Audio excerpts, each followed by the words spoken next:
Voy a pedir a los niños, por favor, si pueden pasar a sus clases de escuela dominical.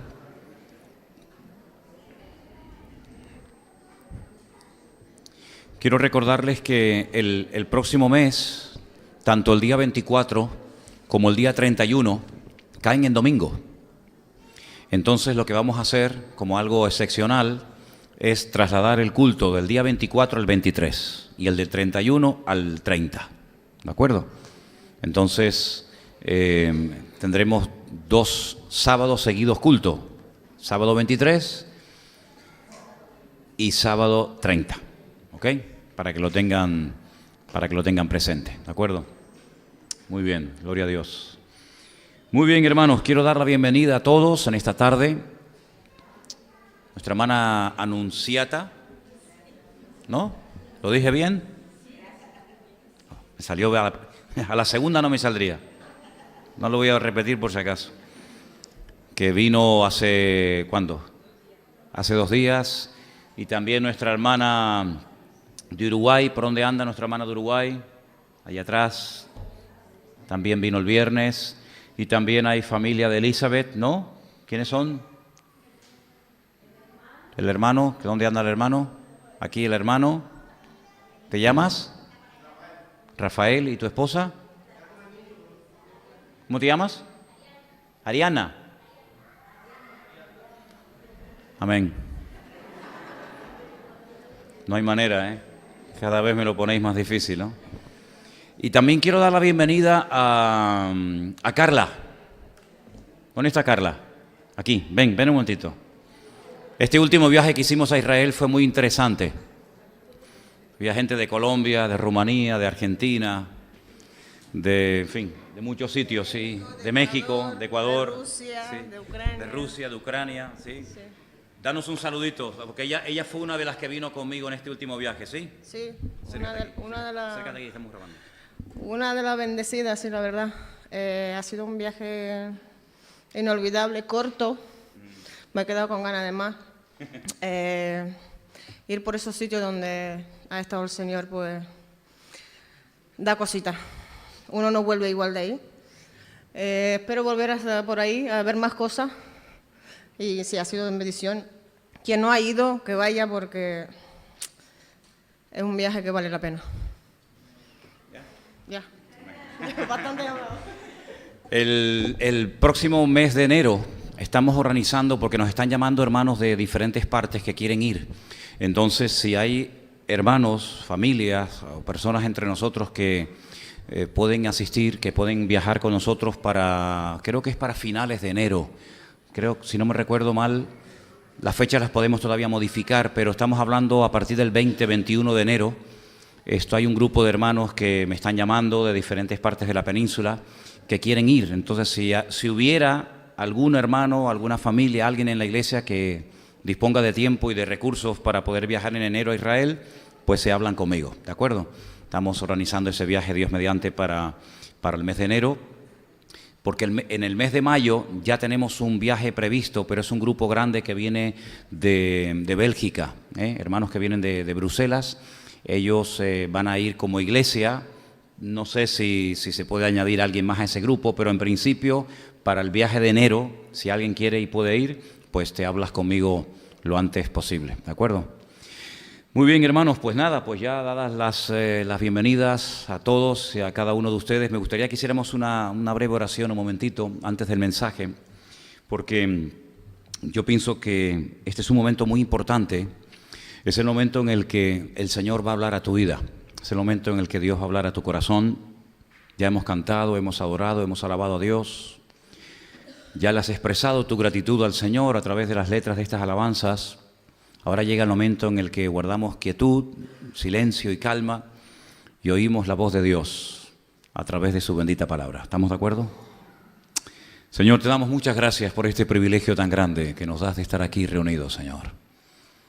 Gracias, Dios mío, porque cuando abrimos tu palabra, nuestro corazón se conmueve, porque sabemos que es una palabra viva, una palabra eficaz, que siempre toca, siempre redarguye y exhorta al corazón. Te pedimos que en esta tarde estemos atentos y que podamos estar sensibles a la voz de tu palabra, Señor. que tú traigas a nuestra vida la palabra necesaria y que oigamos todo lo necesario para que nuestra vida pueda ser bendecida y pueda ser fortalecida nuestra fe, para que sigamos adelante en tus caminos, caminando en victoria con tu ayuda y con tu bendición, Señor. En tu bendito nombre lo pedimos todo. Amén y amén. Aleluya. Me encontraba el viernes en el Puerto de la Cruz por la mañana con mi hermano José Gregorio. Estábamos haciendo allí algunas cosas en el Puerto de la Cruz. Había puesto pegado a la pared una mesa de esas de camping, de esas que se abren, ¿sabéis, no? Y cuando la fui a coger, sentí un dolor, un pinchazo aquí tan tremendo en mi mano izquierda. Pensé que me había clavado un clavo. Y cuando miré, tenía una abeja que me había picado. Pero me han picado otras abejas en otro momento, pero esa me dolió más que nunca, créanme. Me dolió muchísimo. Y metió tan profundo el aguijón que me lo tuvo que ayudar a sacar José Gregorio. Esa no va a picar nunca más, porque en el momento en el que pica, cuando intenta volar, se le salen todas las entrañas, se le arrancan todos los intestinos, y ese es el motivo por el cual las abejas mueren. ¿Sabes? No es otro más que ese. Todavía tengo aquí en esta parte un picor y como algo insensible, ¿no? Como algo que me duele, y parece que algo tan pequeño pueda causar momentáneamente tanto dolor, porque es muy molesto. Creo que incluso inyectan algo de veneno, ¿no? Hace unos días en Galicia moría un señor por esta abeja o esta avispa asesina asiática que está invadiendo el norte de España, que ha venido en barcos chinos y que está matando a las ovejas verdaderas, a las que hacen la miel, y esta abeja asiática está haciendo destrozos en el norte de España y creen que en cuestión de pocos años va a invadir toda la península, y es algo muy peligroso porque sin abejas no hay vida. Parece mentira, ¿no? Sin abejas no hay vida. Y este señor moría picado por probablemente miles de abejas. Pero ¿saben lo que me vino a la mente cuando me picó esta abeja? Pero así, instantáneamente, lo primero que me vino a la mente, un versículo de la Biblia. Instantáneamente. El versículo de 1 Corintios capítulo 15. ¿Dónde está, oh muerte, tu aguijón? ¿Dónde, oh sepulcro, tu victoria? Ese fue el versículo que me vino instantáneamente a mi cabeza. Y a raíz de eso, comencé a buscar en la Biblia la palabra aguijón. Y curiosamente hay un montón de versículos, muchos versículos que hablan acerca de la palabra aguijón. Hay un versículo en el libro de los Hechos donde no aparece en la versión en español, pero en griego sí aparece, y es cuando dice que después de oír la predicación del apóstol Pedro en el día de Pentecostés, dice que se compungieron de corazón. Y le preguntaron a Pedro ¿qué podemos hacer? Y Pedro le respondió aquello de arrepentíos y bautícese cada uno de vosotros para el perdón de vuestros pecados. ¿Acordáis, verdad? Hechos capítulo 2. Ese compungirse, ese sentirse aludidos, zarandeados, habla acerca de que se les clavó como especie de un aguijón en el alma que los sacudió y se dieron cuenta de que habían crucificado nada más y nada menos que al Mesías, al que estaba profetizado en las Sagradas Escrituras por todos los profetas, ¿verdad? Después en el libro de los Hechos, el día que Pablo se convierte al Señor y cae postrado al suelo y pierde la visión, el Señor Jesucristo le habla y una de las cosas que le dice es: dura cosa te es dar coces contra el aguijón. ¿Os acordáis? Y viene tú por donde años más tarde en la lectura que hemos leído esta tarde en 2 de Corintios, capítulo 12, Pablo habla acerca de un aguijón en plan metafórico, ¿no? Algo que le impedía estar bien, algo que le mantenía humilde, algo que le mantenía sometido a la voluntad del Señor, un aguijón en la carne. Puede ser que fuera algo de los ojos por contextos de otros versículos que leemos en la carta de Pablo a los Gálatas y otros, ¿verdad? Y hay un versículo muy interesante donde aparece la palabra aguijón y es en Eclesiastés. Sí, el libro de Eclesiastés, el libro de Coelet, el libro del predicador, capítulo 12, versículo 11, un versículo buenísimo, donde aparece la palabra aguijón. Ahí lo tenéis. Las palabras de los sabios son como aguijones y como clavos hincados son la de los maestros de las congregaciones dadas por un pastor. Espero esta tarde clavarle muchos aguijones de la palabra del Señor en vuestras vidas. En el Antiguo Testamento el Señor le mandó al pueblo de Israel que cuando entraran en la tierra prometida, las naciones que estaban allí, que habían usurpado aquel territorio que no les correspondía, tenían que salir voluntariamente o tenían que hacerles la guerra y eliminarlos. Y dice, y si no lo hacéis, si no destruís a las naciones que están allí usurpando vuestro territorio, Números capítulo 33 dice, esos enemigos se convertirán en aguijones para cada uno de ustedes. Y así fue. Y así sigue siendo hasta el día de hoy. Israel sigue teniendo naciones que le rodean, que son auténticos aguijones en la estabilidad emocional, espiritual, económica, ¿verdad?, del Estado de Israel. Tenemos en el libro de Ezequiel, el profeta Ezequiel, capítulo 28, un texto muy interesante que nos habla acerca de la famosa ciudad de Sidón, lo que hoy en día sería el Líbano.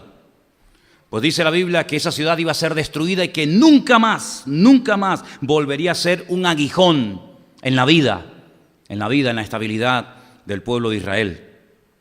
Así que podemos ir por todo lo largo y ancho de la Biblia y encontrar muchos versículos que hablan acerca de la palabra aguijón. Ahora, también se llamaba aguijón a una punta metálica que estaba en el extremo de las varas de los ganaderos.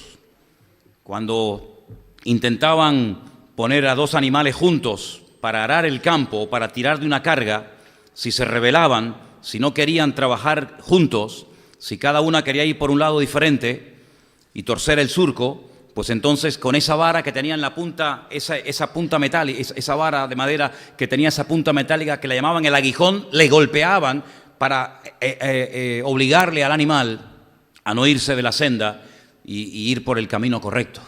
También les dije en una ocasión que en Israel hay un lobo que es muy parecido por encima a la piel de la oveja. Y el lobo, que es un animal tremendamente astuto, agacha la cabeza y se introduce encubiertamente en el redil de las ovejas. Y el pastor, cuando iba contando a las ovejas, iban entrando una detrás de otra, él les iba dando con esa punta, con ese aguijón en el lomo a las ovejas, y las ovejas no se rebelan. Las ovejas son un animal humilde, sencillo, pero en cuanto le daba con esa punta, en cuanto le daba en el lomo, al lobo automáticamente reaccionaba, porque su naturaleza es la de lobo y no acepta que nadie le pinche, que nadie le moleste, ¿verdad? Y así se podía saber si este era lobo o este era oveja. Interesante, ¿no? Dice Pablo, pínchalos primero, pínchalos a los que dicen que quieren servir al Señor, pruébalos primero. Y si aprueban el examen, entonces serán aprobados para ser obreros, de lo cual no tengan nada de qué avergonzarse. Pero realmente el aguijón es algo muy pequeño. El aguijón es algo que en comparación con el dolor que causa, es muy pequeño. Y yo he titulado el mensaje de esta tarde, Cuidado con las pequeñas cosas.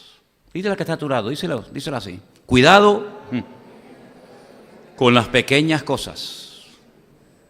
Los seres humanos le damos mucha importancia a lo grande, ¿no? A lo llamativo. Sin embargo, la Biblia le da mucha importancia a las cosas pequeñas. Encontramos un versículo muy interesante que todos ustedes conocen en una de las cartas que Pablo escribió, que dice, un poquito de levadura es capaz de leudar toda la masa. ¿Qué les parece, verdad? Encontramos en la Biblia que a veces cosas pequeñas pueden hacer grandes cosas. Por ejemplo, pequeñas o pocas palabras produjeron milagros espectaculares. Señor, sálvame. 2 palabras. Y bastaron simplemente 2 palabras para que el Señor asiera de Pedro y lo salvara de una muerte segura en las aguas del mar de Quinéredo, del mar de Genesaret, en la región de Galilea. Acuérdate de mí cuando vengas en tu reino, ¿verdad? Una oración muy cortita, una petición muy corta, pero muy eficaz, muy al grano. Y el Señor le contestó diciéndole, hoy mismo estarás conmigo en el paraíso, ¿verdad? A veces una palabra del Señor servía para llamar a un hombre al ministerio. Hay personas que llevan años escuchando la palabra de Dios y ni se mueven, ni se inmutan. Sin embargo, el Señor una vez le dijo a uno, sígueme. Y levantándose, dejándolo todo, le siguió, dice la Biblia. Hablamos de Leví, o hablamos de Mateo, el que después escribiría el Evangelio. A veces pocos segundos pueden marcar una diferencia. El otro día oía una entrevista de una atleta española que no fue a las Olimpiadas porque llegó un segundo tarde de la persona que la había precedido. ¡Un segundo! ¿Qué es un segundo? Nada. Pero puede marcar la diferencia entre una medalla de oro, de plata, de bronce o quedar totalmente eliminado, ¿verdad? La Biblia nos enseña de que incluso a veces hay personas que no solamente dicen pocas palabras, sino son aparentemente poca cosa. Pero me llama la atención que la Biblia habla de hombres grandes, de gigantes, y también la Biblia habla de hombres pequeños, como por ejemplo Zaqueo, que dice que era un hombre pequeño de estatura, pero que el Señor le dijo: Zaqueo, date prisa, desciende, porque hoy yo quiero morar contigo en tu casa. Y dice que le recibió gozoso. Y en medio de la comida se levanta y dice: Señor, si en algo he defraudado a alguno, se lo devolveré cuadruplicado, como decía la ley. Y la mitad de mis bienes a partir de hoy se la voy a dar a los pobres. Un pequeño hombre, pero que hizo grandes cambios en su vida. ¿Cuántos dicen amén? Cuidado con hacer tropezar a los pequeños, porque dice la Biblia que si alguno hace tropezar a uno de estos pequeñitos, mejor le hubiera sido atarse una piedra de molino al cuello y lanzarse a la mar que haberlo hecho tropezar. Cuando el Señor destruye las ciudades de Sodoma y Gomorra, donde vivía el sobrino de Abraham llamado Lot, dice la Biblia que él salió huyendo y los ángeles le dijeron: huye al monte, porque hasta que no llegues a lo alto de la montaña no podremos hacer nada. Y él le dijo: no me va a dar tiempo de llegar a la montaña, permíteme ir a esa pequeña ciudad. Y me llama la atención que la Biblia habla de grandes ciudades y también la Biblia habla de pequeñas ciudades. Me gustaría pedirles a todos ustedes, si puede ser, que esta noche leyeran el capítulo 44 del libro del Génesis. El libro de Génesis, el capítulo 44, nos habla de dos hermanos, o mejor dicho, más bien de un hermano llamado Judá, cuyo nombre significa alabanza, de la cual vendría el Mesías, el cetro de David, de león de la tribu de Judá. La Biblia nos enseña que cuando los hermanos de José están en Egipto, y José les obliga a bajar con su hermano pequeño, el Benjamín, el único hijo que le quedaba aparentemente con vida de su querida y amada esposa Raquel, porque pensaba que José había muerto, despedazado por las fieras. Judá intercede de una forma increíble por su hermano pequeño y dice: tómame a mí, pero no hagas que mi padre pierda o corra el riesgo de perder a su pequeño hijo, a nuestro pequeño hermano, porque sería la puntilla y sería la peor noticia que nuestro padre podría recibir en la vida. Intercediendo el grande y preocupándose el mayor por el menor. ¿Cuántos dicen amén? Cuando el Señor ordenó la celebración de la fiesta de Pesaj, la fiesta de la Pascua, ordenó que cada familia comprara y consumiera un cordero. Pero fíjate cómo el Señor sabía que en Israel no solamente había familias numerosas y familias muy grandes con muchos hijos, sino que también había familias muy pequeñas que tal vez no tenían la capacidad, el poder adquisitivo de poder comprar un cordero, y además eran pocos. Y entonces les decía a las familias pequeñas que se unieran con otras familias, que se unieran a sus vecinos y pudieran de esa manera celebrar la fiesta de la Pascua. Qué bonito cómo el Señor se preocupa de las familias pequeñas y también de las familias grandes. Amén, hermanos. Cuando Moisés tuvo que organizar y delegar responsabilidad en el pueblo de Israel para poder administrar a tantos millones de personas que vivieron durante más de 40 años en el desierto, dice que levantó jueces, levantó personas para que se encargaran de solucionar los problemas pequeños entre el pueblo, y los problemas grandes y de difícil solución recurrieran a Moisés como el pastor de la congregación. Fíjate cómo en el pueblo de Israel no solamente se daba importancia a los problemas grandes, sino también se le daba importancia a las pequeñas discusiones, a las pequeñas discrepancias, a los pequeños problemas que podían traer división al pueblo. ¿Os acordáis cuando Pablo desde la cárcel, desde una mazmorra en Roma, escribe una carta llamada la Carta a los Filipenses y les dice a aquellas hermanas llamadas Evodia y Síntique, que aparentemente eran dos nada más, no había tantos problemas en la congregación, pero Pablo interviene y le dice: os ruego, hermanas Evodia y Síntique, que os unáis, que seáis de un mismo sentir, porque los pequeños problemas pueden traer grandes desgracias si no se solucionan. Amén, hermanos. cuando se distribuyó la tierra prometida, Números capítulo 26. Dice la Biblia que había tribus que eran muy grandes.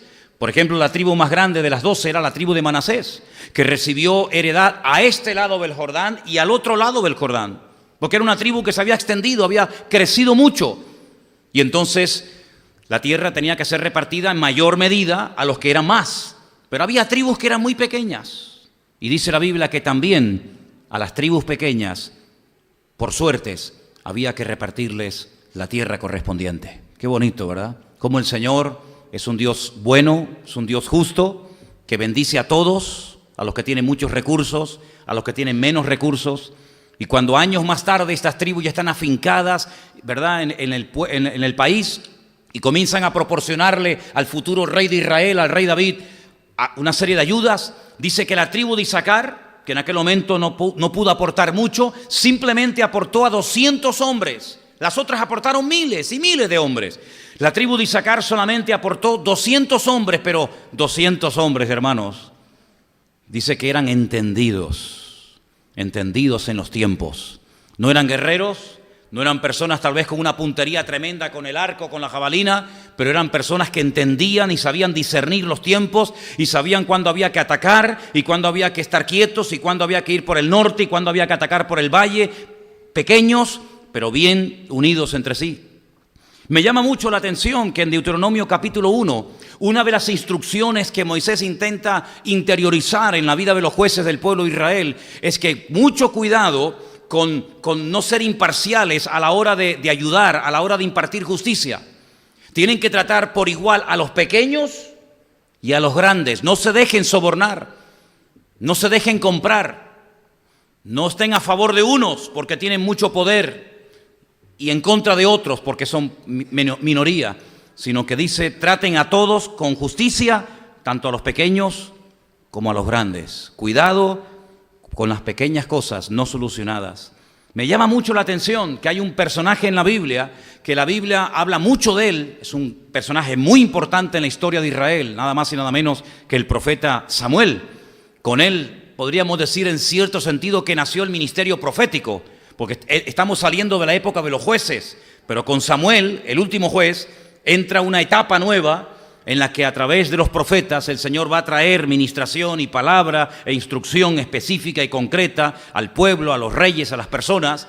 Y dice que cuando es llevado no al templo, porque no existía, sino al lugar donde vivía en aquel tiempo el sacerdote Elí y donde estaba el arca de la alianza, dice que era muy pequeño de edad. Pero no importa que fuera pequeño de edad, porque como compartí brevemente con ustedes el jueves, a pesar de que era muy niño, pequeño, la Escritura dice que el Señor se le revelaba y le hablaba con voz audible y le daba mensaje nada más y nada menos que para el sacerdote Elí y para sus hijos, Ofni y Fines, que lamentablemente en aquel tiempo estaban causando un testimonio pésimo en el pueblo de Dios. Saúl, cuando es nombrado rey, me llama mucho la atención algo que dice. Dice, yo soy de la tribu más pequeña de Israel. Y sabemos que era de la tribu de Benjamín.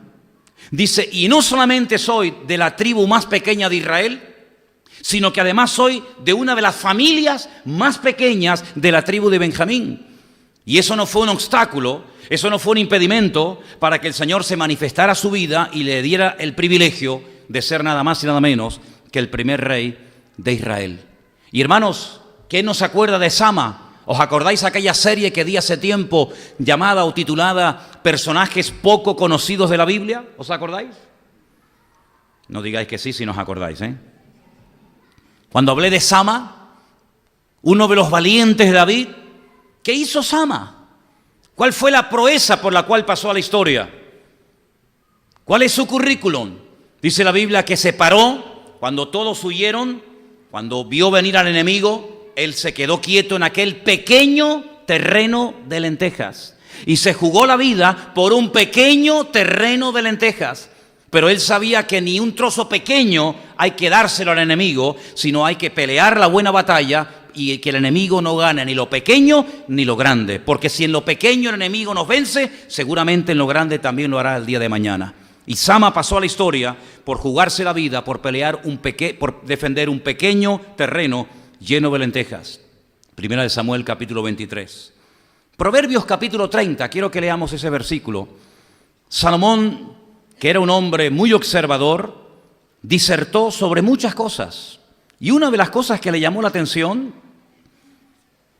es sobre las 4 cosas más pequeñas, pero que llamaron tanto la atención de Salomón, que escribió en el Proverbio capítulo 30, verso 25, lo siguiente. Verso 24. 4 cosas son de las más pequeñas de la tierra, dijo Salomón, y las mismas son más sabias que los sabios. Verso 25. Las hormigas. Las hormigas. Pueblo no fuerte, pero que en el verano preparan su comida. Verso 26. Los conejos. Pueblo nada esforzado, pero que ponen su casa en la piedra. Verso 27. Las langostas, que no tienen rey y salen todas por cuadrillas. Y versículo 28. La araña, que atrapas con la mano y está en los palacios del rey. Fíjate, 4 cosas tan pequeñas: las hormigas, las langostas, los conejos y la araña. 4 cosas pequeñas dignas de ser mencionadas nada más y nada menos que en uno de los proverbios del rey Salomón en la Escritura. Hay un versículo que no sé si alguna vez lo habéis leído, supongo que sí. Dice que las moscas muertas hacen heder el olor, el perfume del perfumista. Me cuesta un poco pronunciar este versículo. Me traba un poco. Las moscas muertas hacen heder el perfume del perfumista. Me salió bien, ¿no? Y añade, la poca locura, ¿cuánto daño logra hacer? Una poca locura, ¿verdad? Una noche loca, el daño que puede hacer. Una loca decisión, las locuras que pueden hacer, ¿verdad? Así que, queridos hermanos, cuidado con no darle importancia a las cosas pequeñas, porque sin lugar a dudas también la tienen. En el libro del Cantar de los Cantares, que es un libro muy poco leído por muchos creyentes, pero que es un libro muy bonito, está en un estilo poético, poesía hebrea, hay 2 versículos que me llaman la atención donde aparece la palabra pequeña. Y dice que las zorras pequeñas destrozan las viñas, efectivamente. No hace falta que se meta un oso, ni un leopardo, ni un rinoceronte, ni una manada de elefantes. Pequeños animales descontrolados, las pequeñas zorras se pueden meter, ¿verdad?, en las plantaciones, en las viñas, y pueden causar un destrozo terrible. Lo pequeño, si no lo controlamos, puede llevarnos a perder la bendición de Dios. Pero también en el último capítulo del Cantar de los Cantares se nos habla acerca de una chica, una pequeña joven, que aún no había llegado el momento de su desarrollo. Y dice, ¿qué haremos cuando pregunten por nuestra hermana y se den cuenta de que aún no se ha desarrollado? Y no habla de humillarla, no habla de avergonzarla, sino habla de rodearla, habla de cubrirla, habla de dedicarle tiempo, ¿verdad? Y fíjate qué importancia se le da en el Cantar de los Cantares a esta pequeña hermana, a esta pequeña joven que aún no había madurado en su vida. La Biblia dice que el Señor Jesucristo nacería en una de las pequeñas poblaciones de Israel, en uno de los pueblos más pequeños de Israel. Yo diría que hasta el día de hoy, Betlehem, la casa del pan, más conocido por Belén. Y tú, Belén Efrata, pequeña, de ti saldrá un guiador. El Señor Jesucristo nació en una de las localidades, en una de las poblaciones más pequeñas del pueblo de Israel. Y fíjate que la semilla más pequeña, no la más grande, sino la más pequeña, es la que le llama la atención al Señor y la utiliza para hablar de algo tan grande y de algo tan importante que si no lo tienes, dice la Biblia que es imposible agradar a Dios. Y me estoy refiriendo nada más y nada menos que a la fe. El reino de los cielos es semejante al grano de mostaza que un hombre tomó y sembró en su campo. Una pequeña semilla para hablar de algo tan poderoso y de algo tan importante en la vida de un creyente y de una iglesia como es la fe. La Biblia nos dice en Efesios capítulo 3 que Pablo se consideraba el más pequeño de todos los apóstoles. Y dicho sea de paso, fue el último. No solamente fue el más pequeño desde su punto de vista, porque dice que no se consideraba digno de ser llamado apóstol, porque en el pasado había perseguido a la iglesia, sino que además él habla de que fue el último apóstol. ¿Sí? Hoy en día, ¿se dan cuenta la cantidad de apóstoles que hay? En todas partes hay miles de apóstoles. Si la Biblia dice que él fue el último y que los apóstoles fueron elegidos por el Señor, ¿cómo se atreven hoy en día tantos y tantos y miles en todas partes del mundo a llamarse apóstoles? Bueno, ellos sabrán. La carta de Santiago me llama mucho la atención porque hay 3 elementos pequeños que él destaca. Dice que los grandes barcos, y aquí vivimos rodeados de mar, vivimos en una isla, cuando ustedes ven esos grandes transatlánticos, esos ferries, ¿cómo se llama? Esos cruceros que llegan cada 2 por 3 aquí a Tenerife, que son realmente impresionantes de verlos, ¿verdad? El otro día había 3 en el muelle en Santa Cruz y estaban tan cerca que era algo inmenso ver aquellos barcos tan enormes. Pues Santiago dice en su carta, en el capítulo 3, que son controlados, son dirigidos de un lugar a otro por un pequeño timón. Y si no fuera por ese pequeño timón, se perdería el control y llegarían a hundirse. Por eso él dice que hay un pequeño miembro en el cuerpo humano que puede causar muchísimo daño, y es la lengua.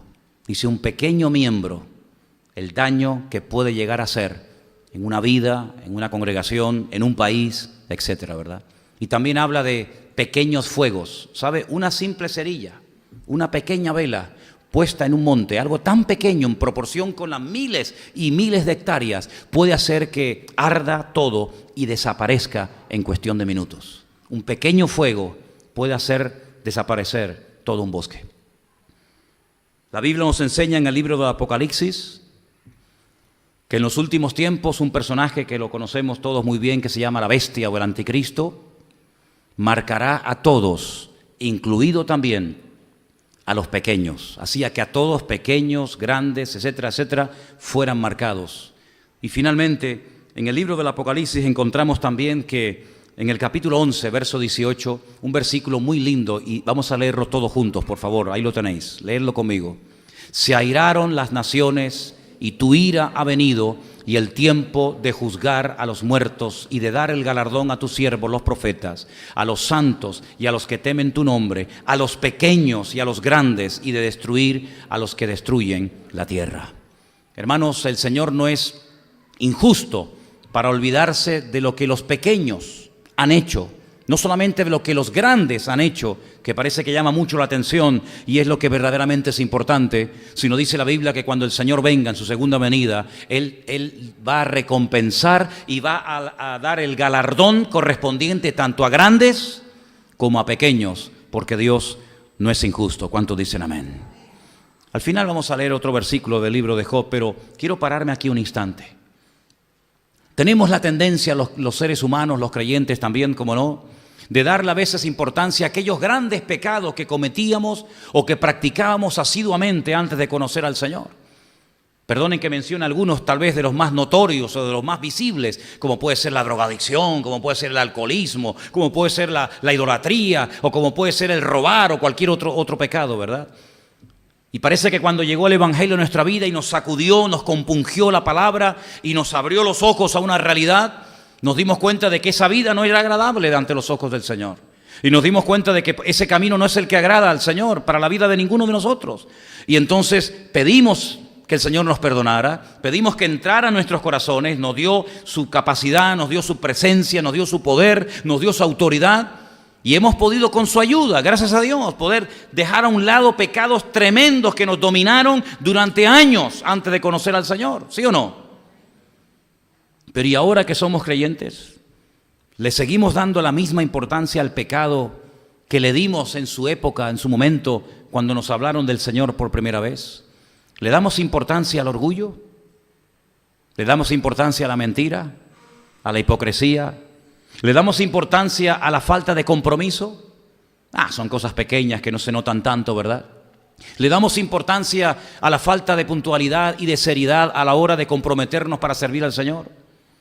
¿Le damos importancia al hecho de poder venir a la iglesia y disfrutar de esta libertad que de momento tenemos para congregarnos?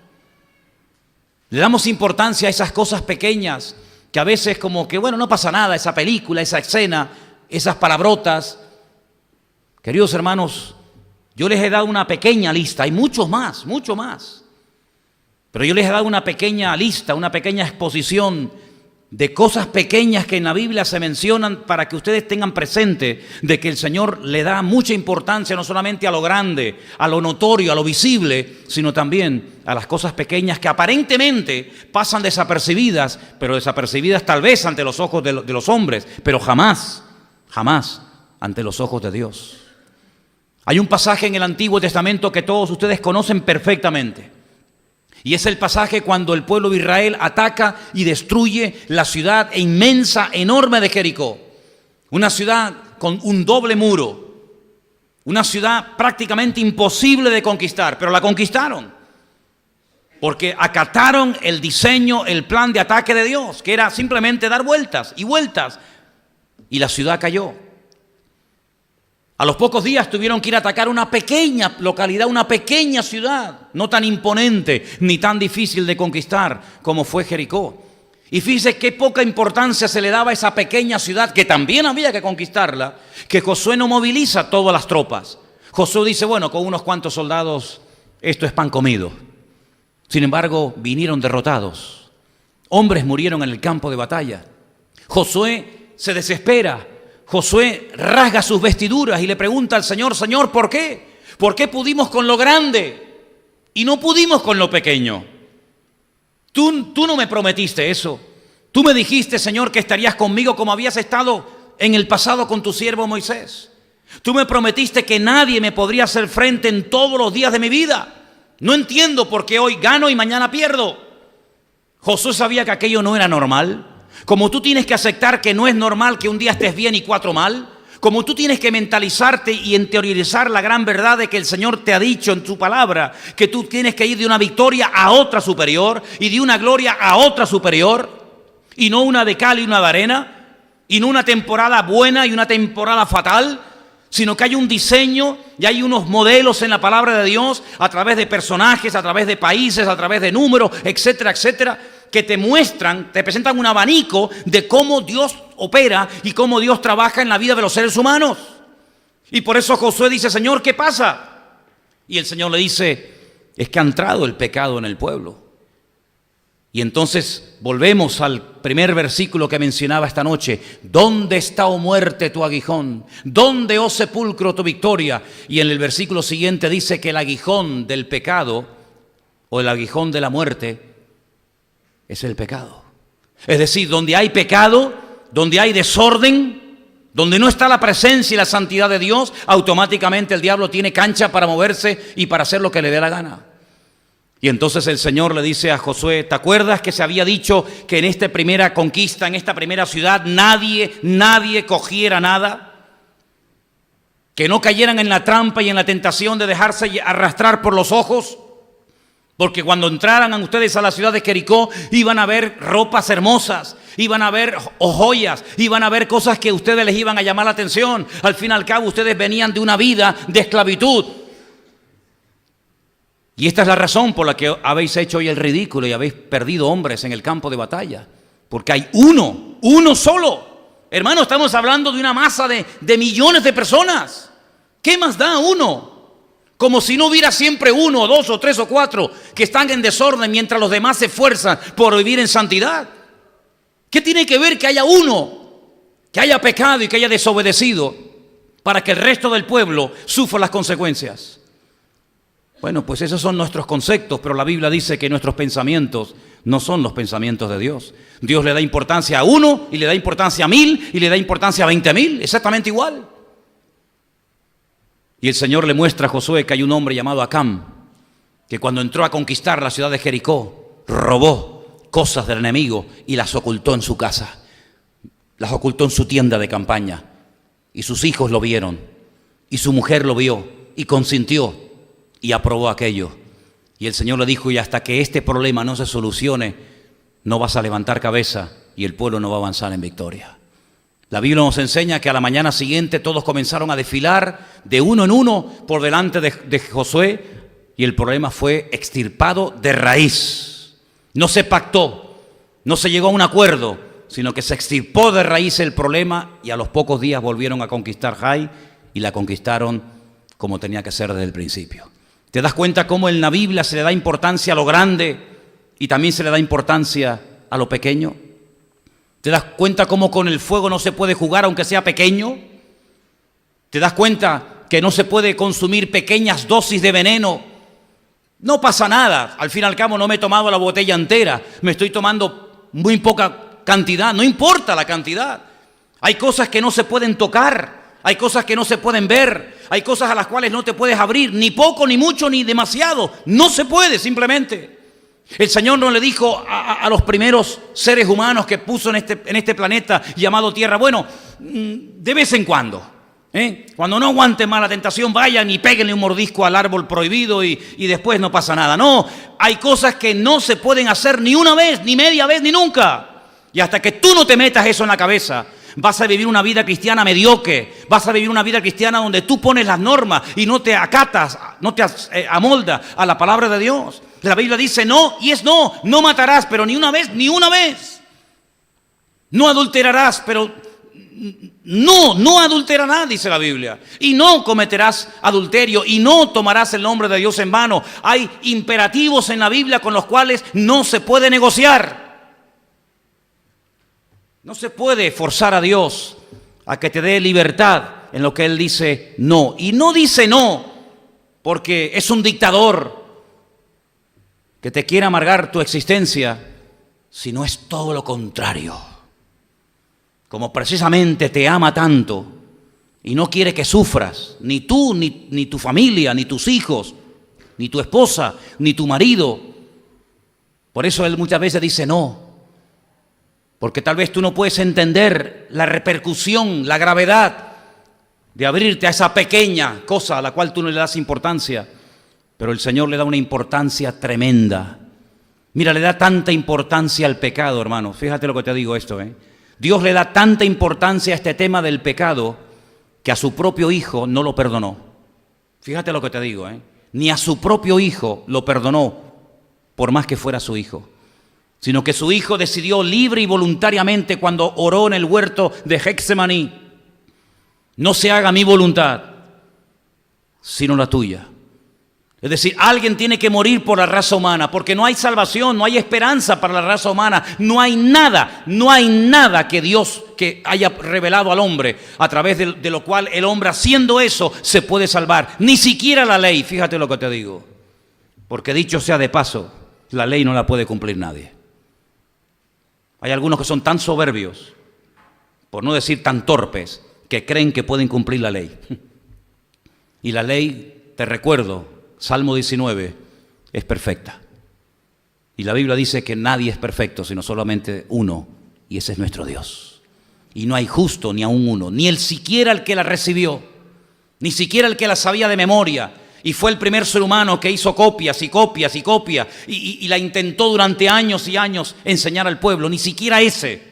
El más cerca de Dios, el que hablaba con Dios cara a cara, el que tenía que ponerse un velo sobre el rostro de tanta gloria que llevaba encima, ni siquiera ese pudo entrar en la tierra prometida porque pecó y la paga del pecado es la muerte y tuvo que morir antes de entrar en la tierra prometida. Ahora, si te crees superior a Moisés, a David, a Salomón, a Josué y a los profetas, intenta, pero la ley nadie la puede cumplir, absolutamente nadie, y menos en estos tiempos, en los que no se dan las condiciones mínimas para que más de 400 mandamientos de la ley se puedan cumplir. Aunque quieras, no puedes, porque para poder cumplirlos tiene que haber una serie de condiciones que hace 2000 años no se dan. Por lo tanto, no pierdas el tiempo. La pregunta entonces es, ¿para qué Dios, para qué el Señor dio una ley que Él sabía perfectamente que el hombre no puede cumplir? Interesante pregunta, ¿verdad? Obvia. Pues precisamente para que te des cuenta de que tú no la puedes cumplir. Así de claro. Te lo voy a poner tan difícil que por más que te esfuerces, al final vas a ser como ese hámster. ¿Has visto ese animalito que tiene esa rueda?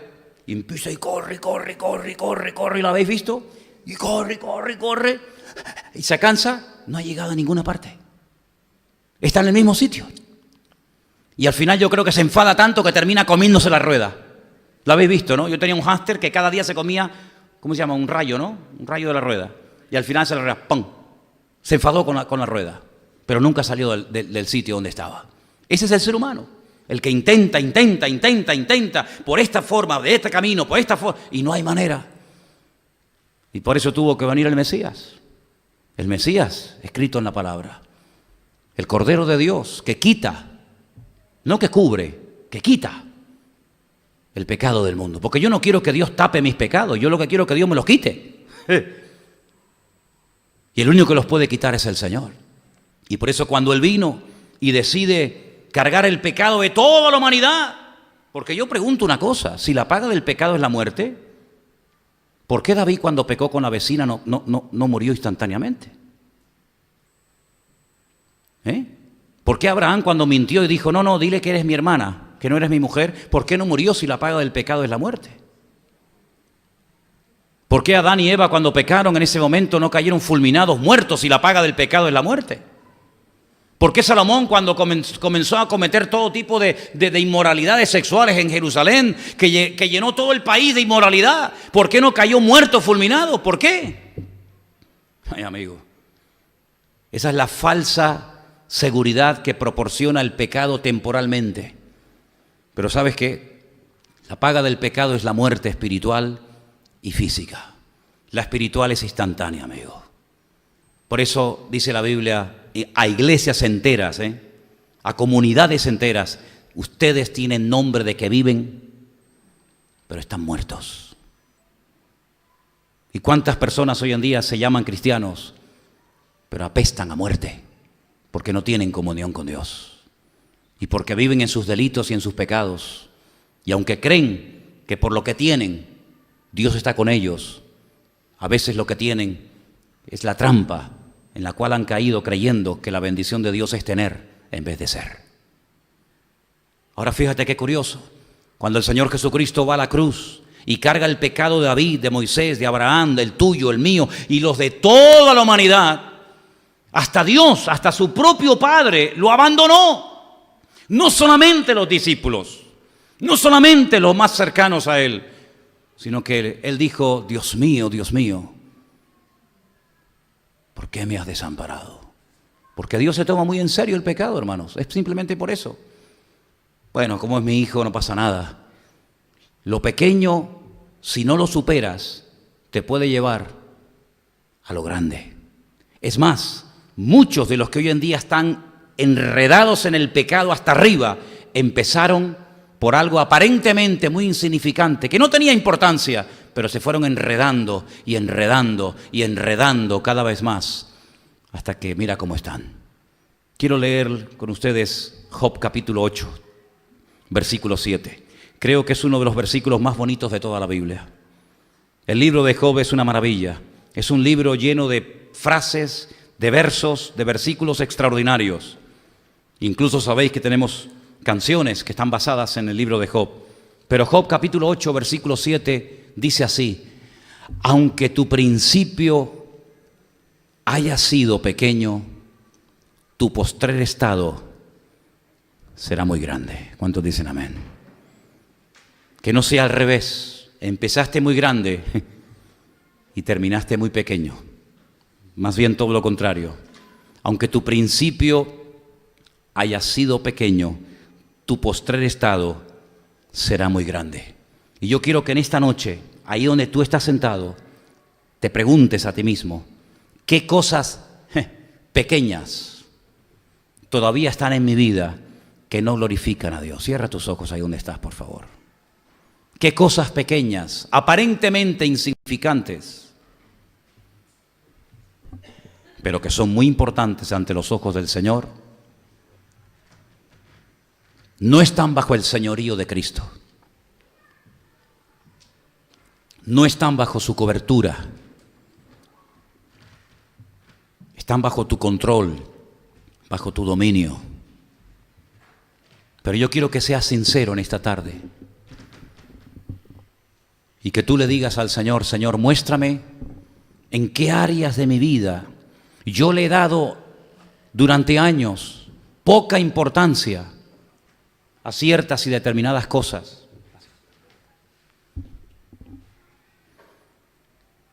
que han terminado robándome paz, bendición y presencia tuya en mi vida, Señor. Ilumínanos, Espíritu de Dios. Ilumínanos, Señor, a la luz de tu palabra, Señor Jesús. ¿Con qué limpiará al joven su camino? Dice el Señor en su palabra. Con guardar tu palabra. En mi corazón he guardado tus dichos para no pecar contra ti, decía el salmista. Un poco de levadura leuda toda la masa. Y la Biblia nos advierte a tener cuidado con la levadura, que es sinónimo de pecado. Dile al Señor, arranca de mi vida en esta tarde, Jesús. Arranca de mi vida, Señor, lo pequeño. Arranca de mi vida aquellas cosas que digo, bueno, son, como dicen algunos, pecados veniales. ¿Dónde estará esa palabra en la Biblia? El pecado no tiene tamaños. El pecado no tiene colores. No es ni blanco ni negro. No es ni grande ni pequeño. El pecado es pecado y punto. El veneno es veneno, sea en grandes cantidades o en pequeñas dosis, es veneno. El odio, la envidia, los celos, no conoce tamaños. Un pequeño fuego puede hacer arder toda una montaña. Señor, ayúdanos, muéstranos, Padre.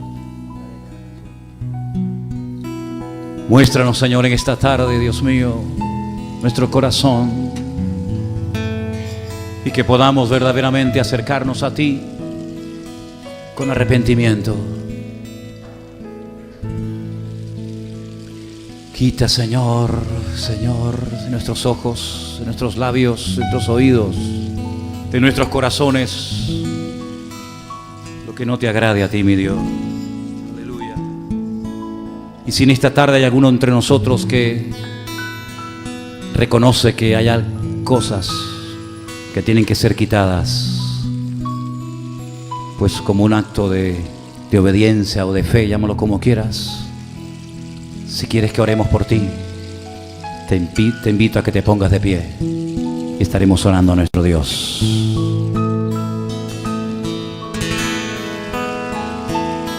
Si tú dispusieres tu corazón